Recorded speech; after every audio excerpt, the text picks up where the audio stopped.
Welcome to PPF hatcheries. Poultry farmers అందరికీ నమస్కారం. ఈ వీడియోలో మీరు బ్రూడింగ్ చేసుకునే విధానం గురించి తెలుసుకోవచ్చు. కోడి పిల్లలు షెడ్లోకి రాకముందే బ్రూడింగ్ అరేంజ్ చేసుకోవాలి.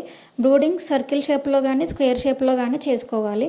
బ్రూడింగ్ అనేది లిమిట్ స్పేస్లో మాత్రమే చేసుకోవాలి. ఇలా కాకుండా ఓపెన్ స్పేస్లో చేస్తే కోడి పిల్లలు ఆ ఏరియా మొత్తం తిరిగి అవి వీక్ అయ్యే ఛాన్స్ ఉంటుంది. దానివల్ల మోర్టాలిటీ అయ్యే ఛాన్స్ కూడా ఉంటుంది. అందుకే బ్రూడింగ్ అనేది లిమిట్ స్పేస్లోనే చేసుకోవాలి. కోడి పిల్లలు షెడ్లోకి రాకముందే టెంపరేచర్ని సీజన్ని బట్టి సెట్ చేసుకొని పెట్టుకోవాలి. టెంపరేచర్ 40 degrees ఉండేలా చూసుకోవాలి. టెంపరేచర్ని మెయింటైన్ చేయడానికి ఎల్లో బల్బ్ కూడా వాడుకోవచ్చు. కోడి పిల్లలు షెడ్లోకి రాగానే సీజన్ని బట్టి 4 గంటలు బెల్లం వాటర్ కానీ షుగర్ వాటర్ కానీ ఇవ్వాలి. అండ్ 3 days యాంటీబయాటిక్ 1 liter వాటర్లో 1 ml కలిపి కోడి పిల్లలకు ఇవ్వాలి. బ్రూడింగ్లో న్యూస్ పేపర్ అనేది కంపల్సరీగా వేయాలి.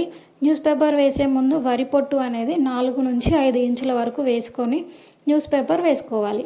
ఇలా న్యూస్ పేపర్ వేయకుండా ఉంటే వరి పొట్టు అనేది గరుకుగా ఉండి మనం తీసుకునేది ఇక్కడ డే ఓల్డ్ చిక్స్ కాబట్టి వాటి కాళ్ళు చాలా సెన్సిటివ్గా ఉంటాయి. దానివల్ల వాటి కాళ్ళకు వరి పొట్టు గుచ్చుకపోయి లెగ్ వీక్స్ వచ్చే అవకాశం ఉంటుంది. దానివల్ల మోర్టాలిటీ అయ్యే ఛాన్స్ కూడా ఉంటుంది. డైలీ పేపర్ అయితే చేంజ్ చేస్తూ ఉండాలి. 3 days అయినా సరే న్యూస్ పేపర్ అయితే కంపల్సరీగా ఉంచాలి.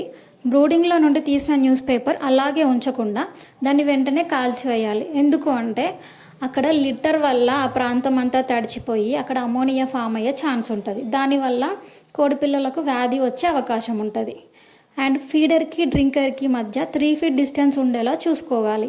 కోడి పిల్లలలో గ్రోత్ బాగా రావాలంటే FCR అనేది స్టాండర్డ్గా మెయింటైన్ చేయాలి. మంచి క్వాలిటీ ఫీడ్ ఇవ్వాలి. ఖచ్చితంగా కంపెనీ ఫీడ్ ఇస్తేనే కోడి పిల్లల బాడీ వెయిట్ అనేది బాగా వస్తుంది. మీరు ఏ కంపెనీ ఫీడ్ వాడినా కానీ 3 types of feed okay company feed అయ్యి ఉండాలి. అలా కాకుండా వేరు కంపెనీ ఫీడ్ వాడారనుకోండి కోడి పిల్లల గ్రోత్లో అప్ అండ్ డౌన్స్ ఉంటాయి. ఇంకా ముఖ్యమైన విషయం ఏమిటంటే లెగ్ వీక్స్ ఉన్న లేదా వీక్గా ఉన్న కోడి పిల్లలు ఉన్నట్టయితే వాటిని సపరేట్ చేసి వాటికి ఎక్స్ట్రా జాగ్రత్తలు తీసుకోవాలి. ఇలా చేయకుండా ఉంటే మోర్టాలిటీ అయ్యే ఛాన్స్ కూడా ఉంటుంది.